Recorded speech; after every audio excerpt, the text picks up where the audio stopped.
কিন্তু এই যে আল্লাহর দান হোটেলে আমি নিজে খাইতে আসলাম, ঠিক আছে। আজকে ডিমটা খামু।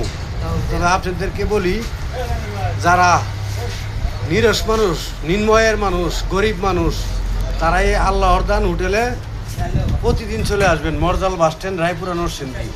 সিএনজি ড্রাইভার, অটো ড্রাইভার, ভ্যানগাড়ি ড্রাইভার, রিক্সা ড্রাইভার, সব ভাইয়েরা যারা যারা আপনারা কম টাকায় খাইতে চান, এই আল্লাহর দান হোটেলে, জাহাঙ্গীর ভাই ওনার হোটেলে চলে আসবেন। মরজাল বাস স্ট্যান্ড, শেষ মাথায় আইল্যান্ডের প্রথম মাথায় ডাইন পাশে, উত্তর পাশে, ঠিক আছে। আপনাদেরকে একটি মেসেজ দিলাম, কম টাকায় ভালো খাবার এবং ইজ্জত পাবেন, সব দিকে পাবেন। আমি আর আপনি ভাই এই হাইওয়ে, যে হেভেন হাইওয়ে রেস্টুরেন্ট আছে, এখানে যাওয়ার সমর্থ নাই।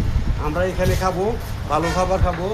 আমাদের জন্য, আমরা লেবার মানুষ, লেবারের জন্য সুন্দর সুন্দর খাবার তৈরি করে রাখছে, মাছ, মাংস, সব কিছু কম টাকায়, ঠিক আছে। তো এই দেখেন, এদিন আমার ভাইয়ের কি সুন্দর ঘরোয়াভাবে ওনার ফ্যামিলির লোকেরা পাক করে, একবার যদি খান ভাই আঙ্গুল ছাড়বেন, এত সুন্দর খাবার। তবে আপনাদেরকে এই মেসেজগুলি আমি প্রতিনিয়ত দিয়ে থাকি। অবশ্যই আপনারা চলে আসবেন মরজাল বাস স্ট্যান্ড, সমতা বাজার, আইল্যান্ডের পশ্চিম মাথায় ডান পাশে, প্রোপাইটার জাহাঙ্গীর মিয়া।